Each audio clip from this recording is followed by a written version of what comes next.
What's up, guys? Carolina Jackpot coming at you. It is Thursday evening, and it's time for week number 3 picks against the spread for the weekend of September 19th.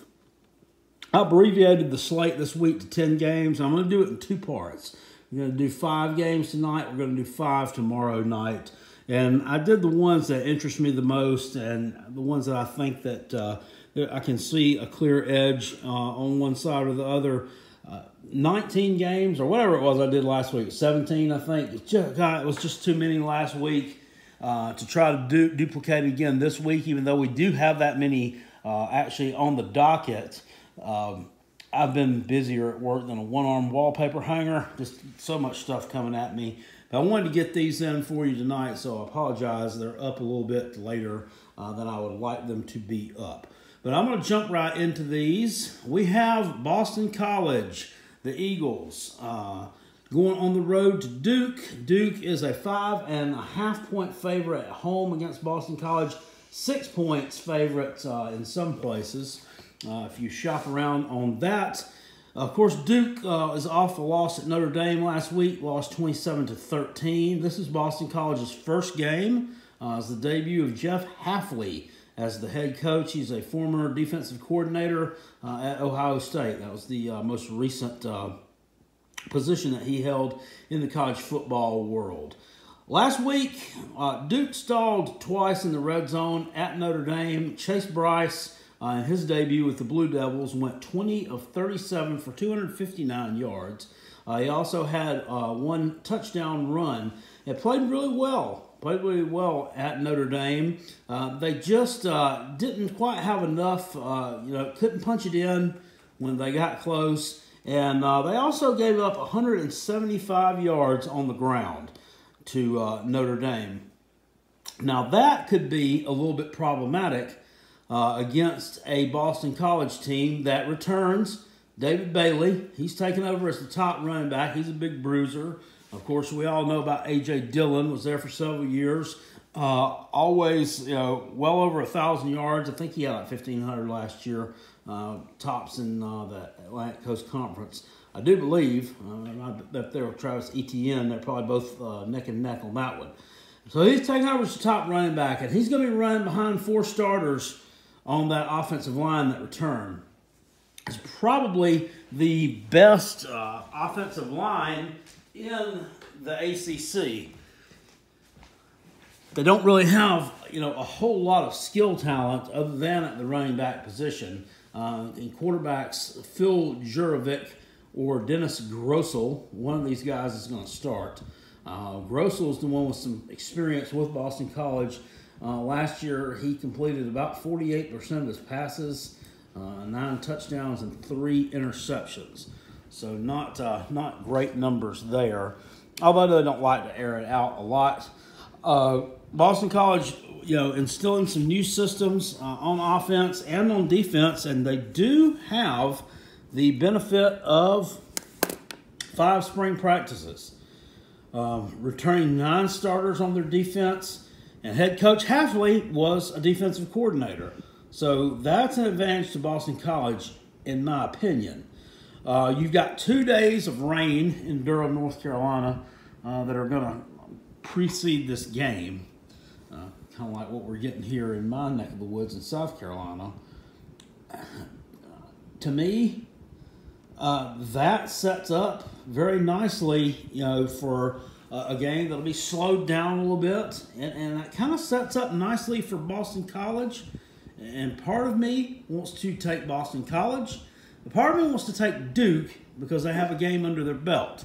That means a lot right now. That means a lot, especially it's not like they played the School for Wayward Girls last week. I mean, they went to Notre Dame, so that was quite a challenge for them. This week, the level of competition goes down slightly, and it's really a difficult one for me to pick.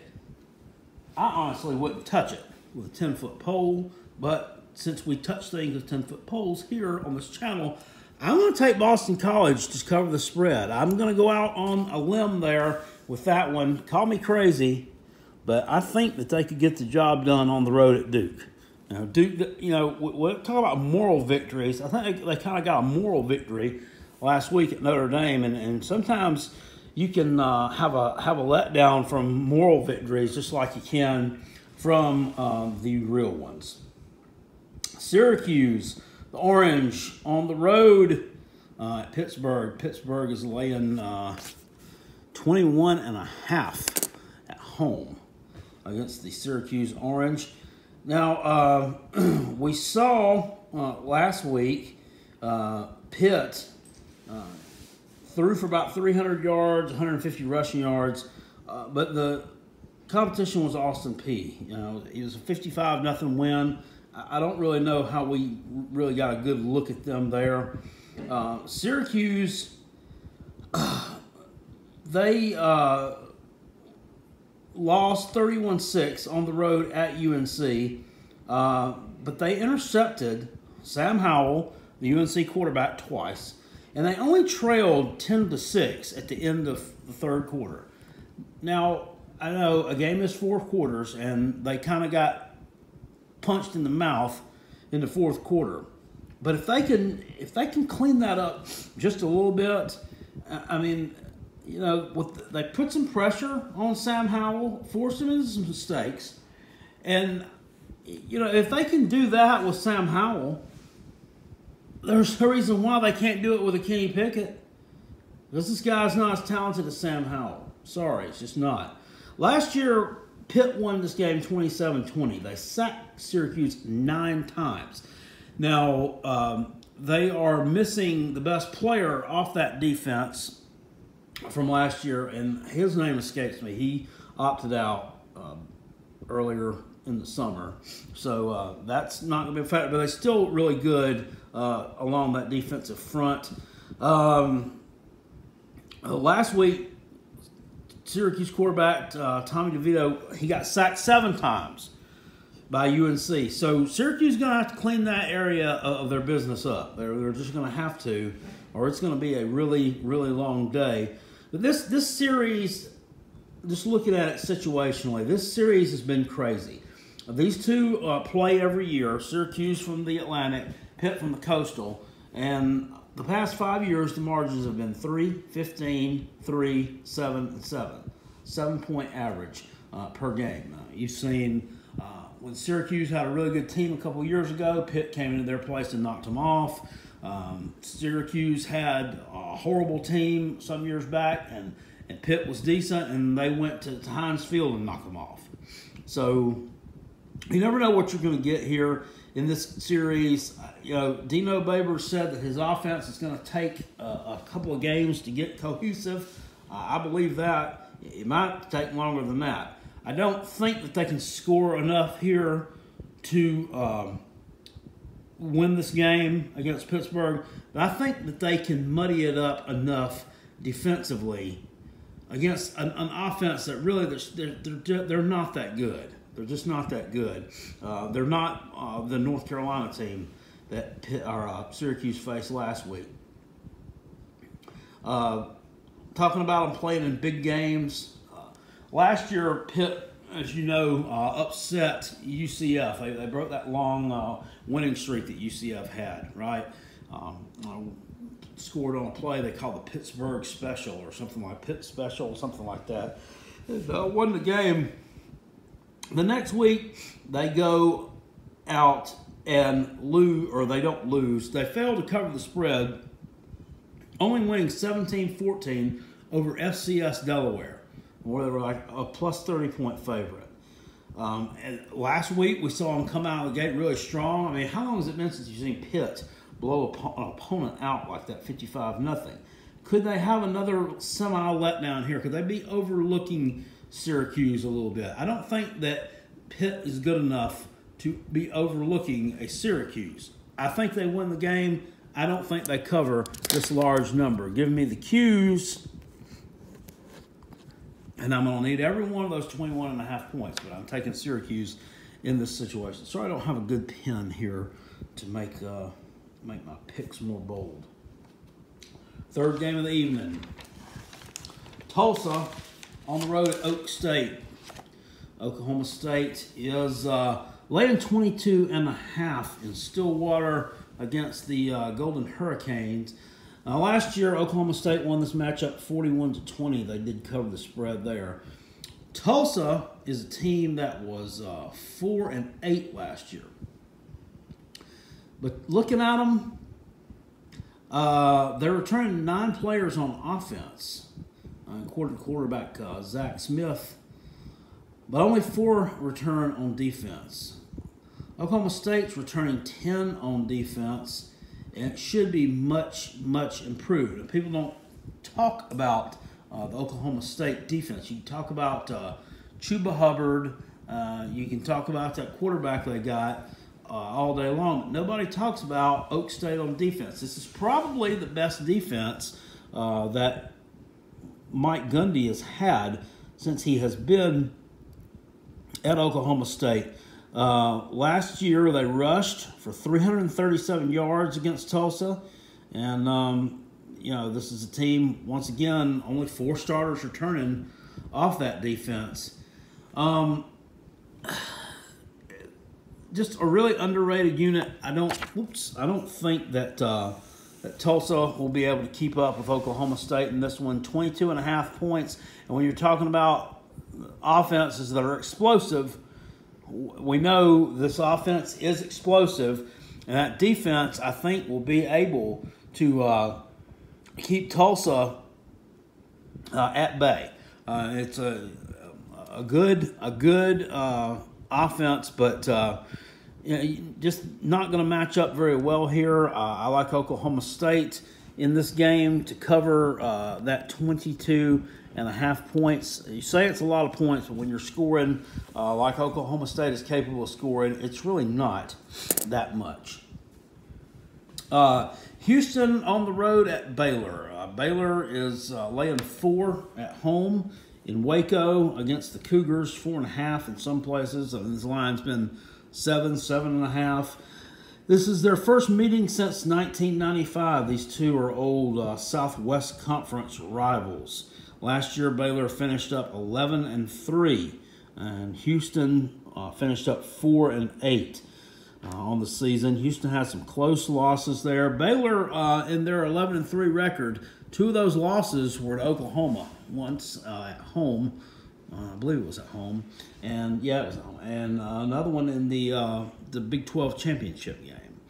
But they had some close wins in the Big 12 last year. They really benefited from some good play down the stretch, and they were able to pull those wins out.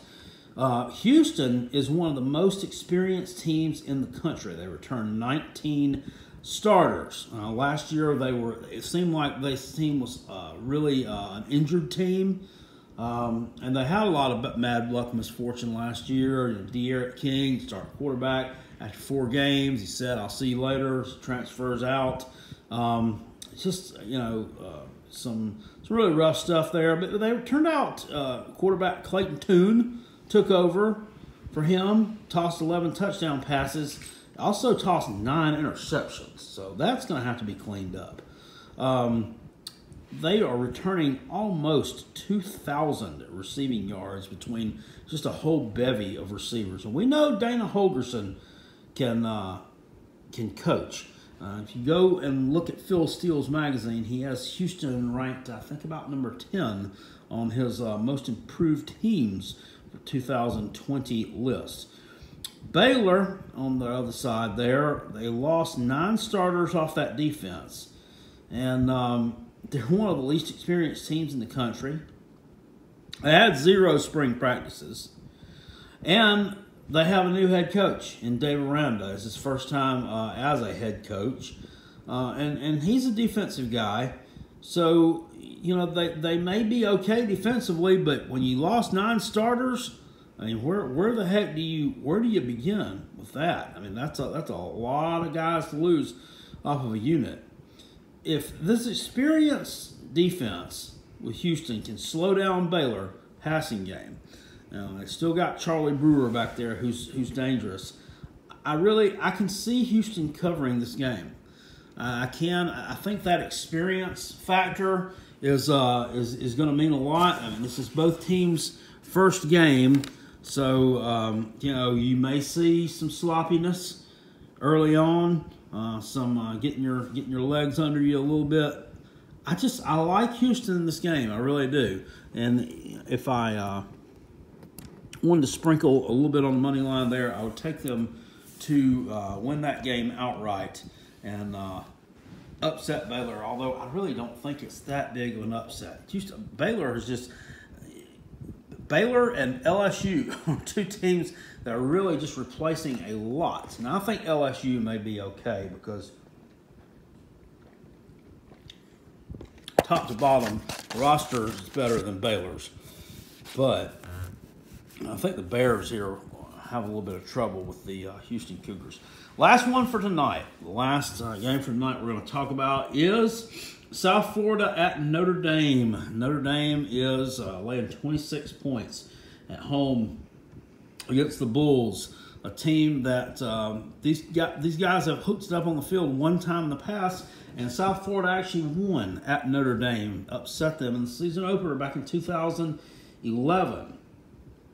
Last week, of course, Notre Dame won 27-13 versus Duke, and South Florida won 27-6 versus the Citadel.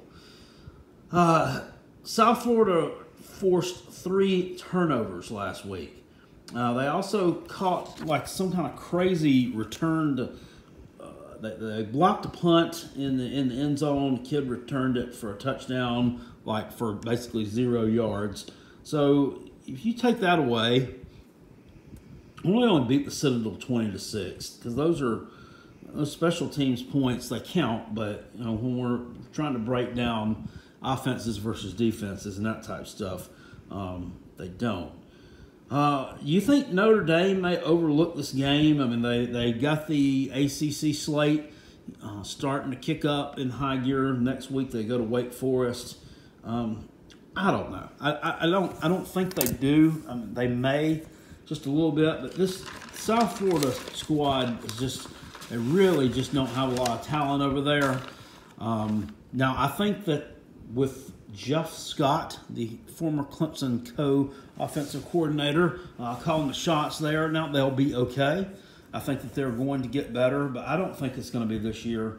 The South Florida did rush for 300 yards last week, so there's something to build on, about 8 yards per carry.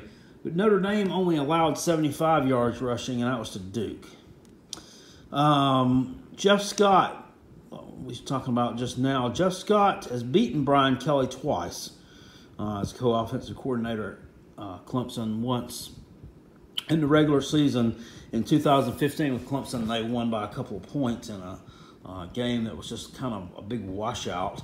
And 2 years ago, Clemson dominated Notre Dame in the playoffs, beat them by like 30 points. South Florida, though, another team, one spring practice. Notre Dame was a pretty good cover team last year, 7-4-1 against the number. Giving up 200 yards rushing to the Citadel, which is to be expected by South Florida.